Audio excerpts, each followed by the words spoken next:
என் பேர் சத்தியவதி அண்ணி. நான் இந்த காலனில எல்லா வீடுகளிலும் வேலை செய்து கொண்டிருக்கிறேன் அண்ணி. மனைவி கணவன் என்றால் சேர்ந்து இருக்காம தனித்தனியா இருப்பார்கள் என்று சொல்வார்கள். பலர் சேர்ந்து இருந்தாலும் அவர்களுக்குள் சரியான புரிதல் இருக்காது. சிறிய விஷயத்துக்கும் சண்டை போட்டு தங்களது சுயமரியாதையை அவர்களே குறைத்துக் கொள்கிறார்கள் அண்ணி. எந்த ஒரு விஷயத்திலையும் அவர்கள் இருவருக்குள் நட்பு இருக்காது. எங்க காலனிக்கு வந்த புதிய ஜோடியும் இப்படிதான் நடந்து கொண்டே இருந்தார்கள். அவருடைய கணவர் ஏதோ ஒரு வியாபாரம் செய்து எல்லா பணத்தையும் இழந்தாராம். அம்மாவார் அதை காரணமாக வைத்து எல்லா விஷயங்களையும் வெற்றி பெற முயற்சித்து கொண்டு வந்தார். நானும் ஒரு காரணம்னு நினைத்தேன் நன்மி. ஆனா ஒரு முறை அம்மாவார் தன் நெருங்கிய தோழியிடம் உண்மைய சொல்லி அழுது விட்டார். ஐயாவுடன் குடும்ப வாழ்க்கை சரியாக இல்ல. எப்போதும் மனச்சோர்வில் இருப்பார். அவரால் தன்னுக்கு எந்த சந்தோஷமும் இல்லை என்று வருத்தப்பட்டிருப்பதை பார்த்து எனக்கு மிகவும் வருத்தமாக இருந்தது. குடும்ப வாழ்க்கை சந்தோஷம் சரியா கிடைக்காம அம்மாவா அப்படி மனச்சோர்வில் நடந்து கொள்கிறார் என்று புரிந்தது.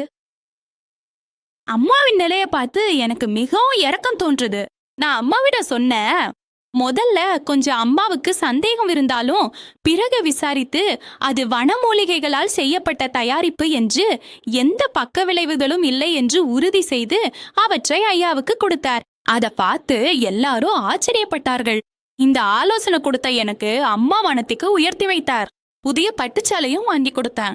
லீவ் முஸ்டாங் இவ்வளவு மகிமை கொண்டதுன்னு நானும் நினைக்கவில்லை. என்ன நடந்தாலும் லீவ் முஸ்டாங் காரணமாக அம்மாவின் வாழ்க்கை நல்லதாக மாறியது. அவ்வளவா? என் பெயர் பிரபாவதி. எனக்கு திருமணம் ஆகி 7 ஆண்டுகள் ஆகிறது. என் கணவர் ஜிம்ல பயிற்சியாளராக இருக்கிறார். அவர் மிகவும் ஹேண்ட்ஸமா இருக்கிறார். எங்கள் ஜோடிய பார்த்து எல்லோரும் பொறாமப்பட்டு விடுவாங்க. எங்கள் குடும்ப வாழ்வில் எந்த பிரச்சனையும் இருக்கவில்லை. காலம் செல்ல செல்ல அவரிடம் ஆர்வம் குறைந்து வருவதை நான் கவனித்தேன்.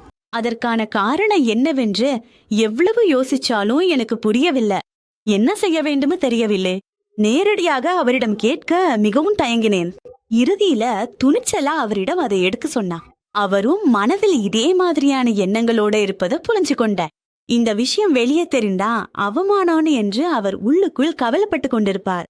அந்த நேரத்துல தான் எங்கள் நண்பர் மூலமாக லீவ் முஸ்டாங் பற்றி தெரிந்தது. இயற்கையான மூலிகைகளால தயாரிக்கப்பட்டது என்பதால் எந்த பக்க விளைவுகளும் இருக்காதுன்னு நம்பிக்கையுடன் அவரை கட்டாயப்படுத்தி பயன்படுத்த செய்தேன். என் முயற்சியை வெற்றி பெற்றது. உடல்ல ஏற்படும் சில மாற்றங்கள் வெளியே விரைவில் தெரியாது. நாம் எவ்வளவு முறையா ஜிம்ல பயிற்சி செய்து உடலை பராமரித்தாலும் சில சமயங்கள்ல இப்படியான பிரச்சனைகள் ஏற்படுவதே உண்டு. அப்போதே நாம் புத்திசாலியான முடிவை எடுக்க வேண்டும். அந்த முடிவுதான் லீவ் முஸ்டாங். புத்திசாலியான மாற்றமற்ற தீர்மானம். கீழே உள்ள என்ன தொடர்பு கொள்ளுங்க. உங்க வீட்டிலேயே டெலிவரி செய்ய கரும்.